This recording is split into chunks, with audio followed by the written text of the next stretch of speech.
Let me ask you a question. Do you know about your mental health? If you do, are you bipolar?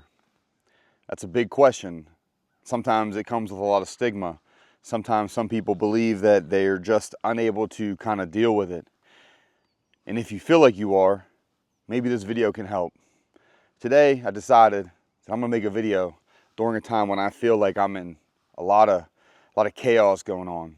A lot of the time, these mental health disorders, problems, obstacles, whatever you want to call them, they come with things with them. For me, I have a big problem with ADHD, which I probably went undiagnosed most of my life. And then add in a bipolar type disorder. For me and anybody watching, it's a 2, not a 1.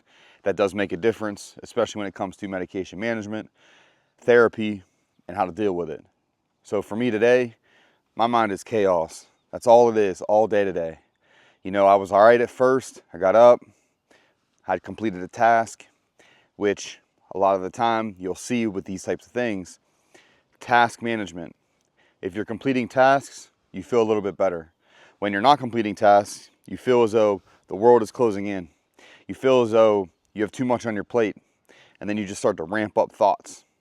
Your racing thoughts, all those problems, they come in because you have underlying attention disorders, which don't help because now you can't maintain attention, which then panics your brain and then affects the disorders going on with your moods. It doesn't matter about medications. I mean, you can be on a whole plethora of medications. You can be on mood stabilizers.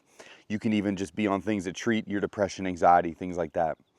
The biggest thing to understand is your emotional understanding of yourself, your mental health understanding of yourself, because you have to know and feel and recognize, hey, there's some signs of my day is about to go another way.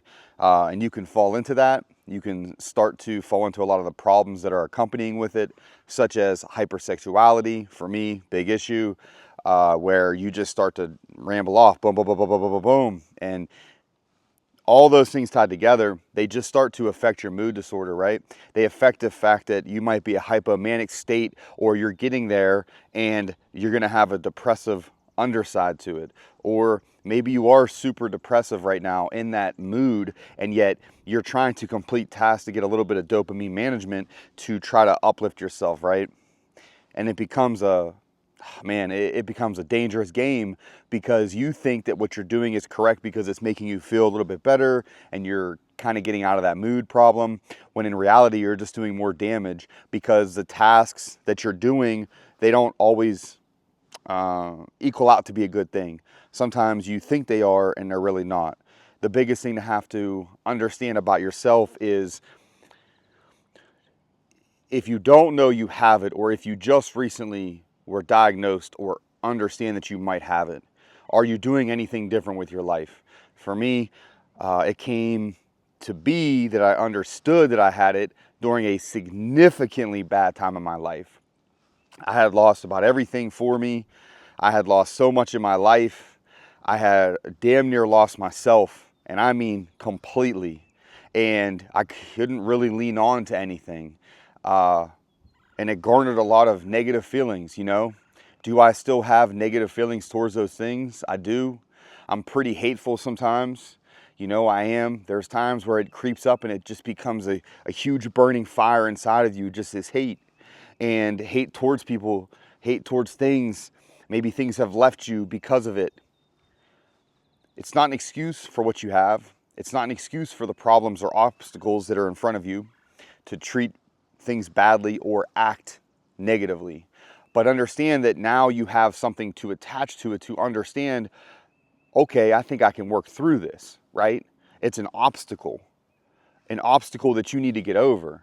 And a lot of the time, the mood disorders, when they affect you in a way that you're not ready for. A lot of the time, you don't realize until you're halfway through some type of swing, and by that point, you might be not able to recover yourself in the same fashion that you would have before. And you could take medications, and they do sometimes help. But understand something, when you take medications, you're sometimes going to get side effects.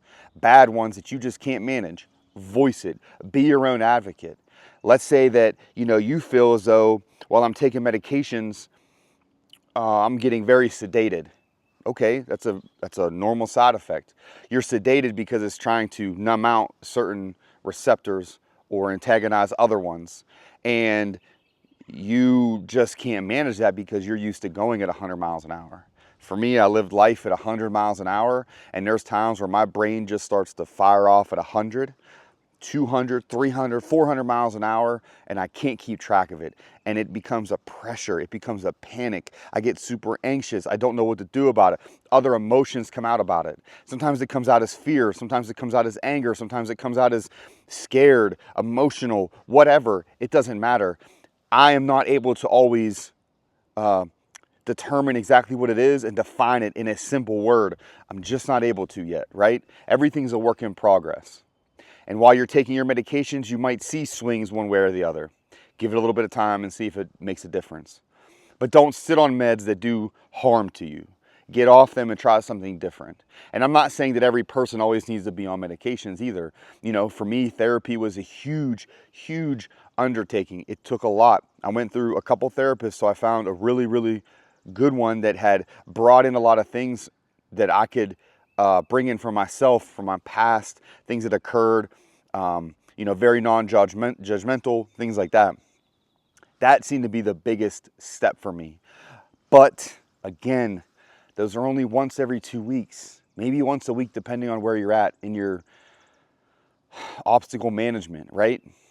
And those times are scary because you don't really know what's going on, and you know that something is changing. You know that in your mind, you can't manage this. You just can't. It's okay.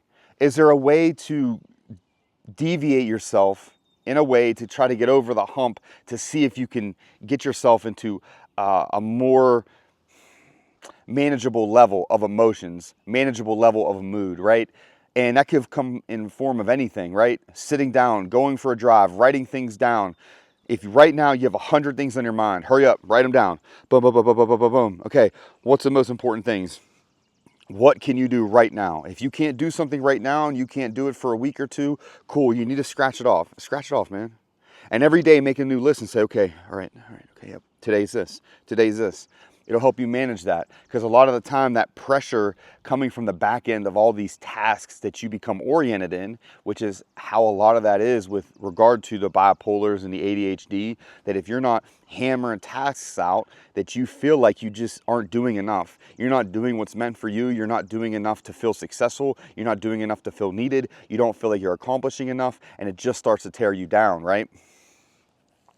I mean, it really will just start rattling through. Today, I can tell you, I started calm, and then all of a sudden I felt this pressure, this weight, this panic, because then I started to add these tasks that I felt like needed to be done today. And then you add in thoughts from your past, and your mind revolves, right? Because going so fast, 100 miles an hour, a lot of that's your ADHD stuff, and then your mood, it's bringing your mood down. Or you could be maybe I could be in a swing of a mood, right?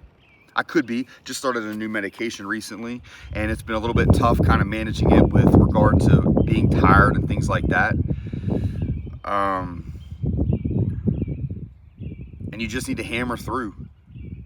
Keep working towards it. And I'm going to talk more about this.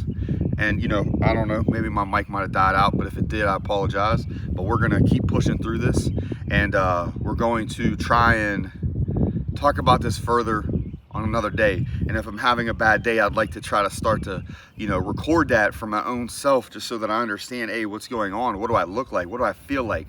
How my mind's working? Am I able to voice this to somebody else that they can understand it and believe in it, and find a way to help their own self? Because I think at the end of the day, that's the biggest thing, is you want to make sure that somebody else gets something from it as well.